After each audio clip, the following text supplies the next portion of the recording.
पाठ्य 7 भगवत गीता के अध्याय से सीख देते हुए कि change is permanent, this is universal law, you can either become a billionaire और अ पॉपर इन अ सेकेंड। इस संसार का यही नियम है कि परिवर्तन ही इस संसार का नियम है।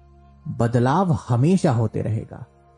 आप राजा से रंक, अर्श से फर्श सिर्फ एक क्षण मात्र में आ सकते। ज्यादातर जीवन में लोगों को ऐसा लगता है कि जो चल रहा है आगे भी वैसा ही चलेगा।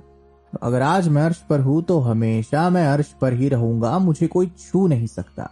लेकिन नियति माया के खेल से बहुत बड़ी है और बहुत ऊंचा दर्जा रखती है, और ये खेल चंद सेकंड में पूरा का पूरा बदल सकती है।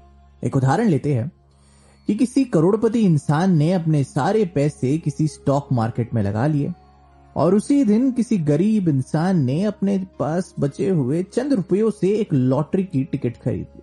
पता चला कि दिन के अंत में वो स्टॉक मार्केट में लगाया हुआ सारा पैसा डूब गया और उस गरीब की करोड़ों रुपयों की लॉटरी लग गई। कोई फर्श से अर्श तक चला गया और अर्श से फर्श तक चला गया पलक झपकते। यही है नियति का खेल और यही है संसार का नियम, परिवर्तन। जो आज आपके पास है जरूरी नहीं कि वो कल आप ही के पास होगा। वो किसी और के पास भी हो सकता है या उसके पास भी नहीं। मगर समझने वाली बात यह है, change is the only constant. कल परसों तक एक अरबपति कहलाया जाने वाला विजय माल्या आज एक भागा हुआ चोर कहलाता है। बस यही है जीवन।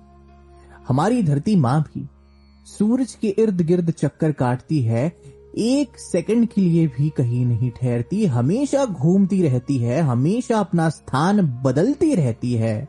तो जब इतने बड़े भूमंडल में इतनी बड़ी पृथ्वी जब हर सेकंड हर क्षण बदलाव से गुजर रही है तो हम कौन है भला?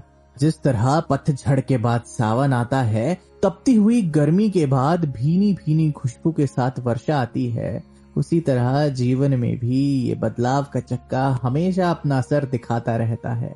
इसलिए कभी भी किसी चीज पर घमंड नहीं करना चाहिए। और घमंड एक ऐसा बचकानापन है जो आपके भरोसे की नींव को हिलाकर रख सकता है अगर आपने बदलाव को अपनाना नहीं सीखा।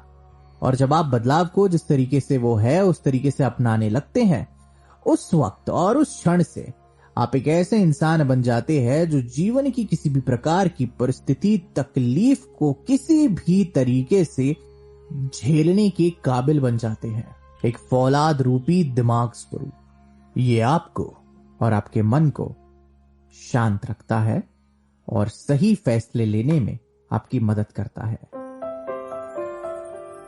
बने रहिए हमारे साथ परम पूज्य भगवत गीता से 8वीं सीख जानने के लिए, जो कहती है कि डर एक कमजोरी नहीं बल्कि विकलांगता है।